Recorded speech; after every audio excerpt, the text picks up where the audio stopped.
Ready হয়ে গেছি প্রতিমা selection করতে যাব বলে। আমরা এই সোসাইটির মধ্যে একটা দুর্গাপুজো করি, প্রতিবারের মতন এবারও দুর্গাপুজো করব। আজ তাই চলেছি দুর্গা ঠাকুর সিলেক্ট করতে।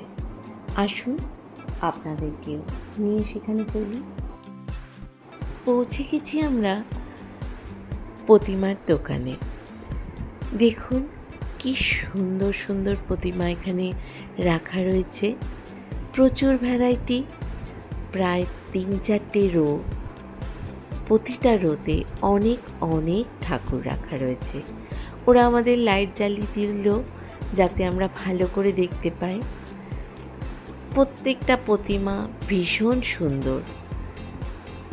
এখন আমরা সবাই মিলে ভালো করে খুঁটিয়ে দেখছি কোন প্রতিমাটা মুখ সবচেয়ে সুন্দর, যেটা আমরা আমাদের সোসাইটির জন্য চুজ করব। প্রতিমাগুলো এখনও কমপ্লিট হয়নি, বেশ অনেক কাজই বাকি রয়েছে।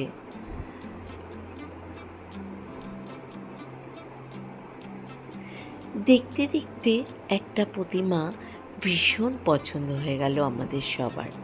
দেখুন কি সুন্দর অপরূপ সাজসজ্জা, কিন্তু এটা বুক হয়ে গেছে। ওরা বলল এটা বানাতে প্রায় 3 থেকে 4 মাস লাগে, অতটা টাইম এখন নেই। মন খারাপ হয়ে গেলেও আরও এখানে প্রতিমা রাখা রয়েছে খুবই সুন্দর, তাই সেগুলোর মধ্যে আমরা দেখতে থাকলাম।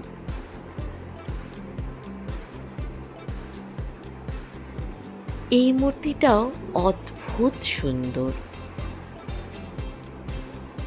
সাজসজ্জাটাও পুরো মাটির, খুব মিষ্টি মুখটা। এটাও বুক হয়ে গেছে।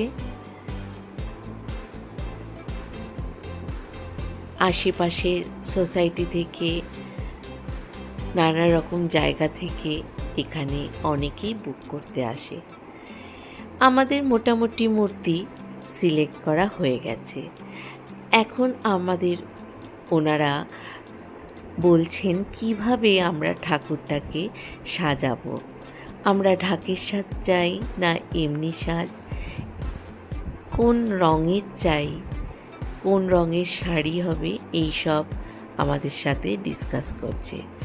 সবাই মিলে আমরা আমাদের মূর্তিটা সিলেক্ট করলাম। ফিরে যাওয়ার সময় আরও একবার এই মূর্তিটাকে দর্শন করে গেলাম, ভীষণ সুন্দর। টাইম সাপেক্ষ ব্যাপার, এখন টাইম নেই, তাই এবছর আর এই মূর্তিটা আমরা বুক করতে পারলাম না। এবার ফিরে যাচ্ছি বাড়িতে। সবাই আমরা বেশ খুশি, পুজো এসে গেছে, মা আসছে।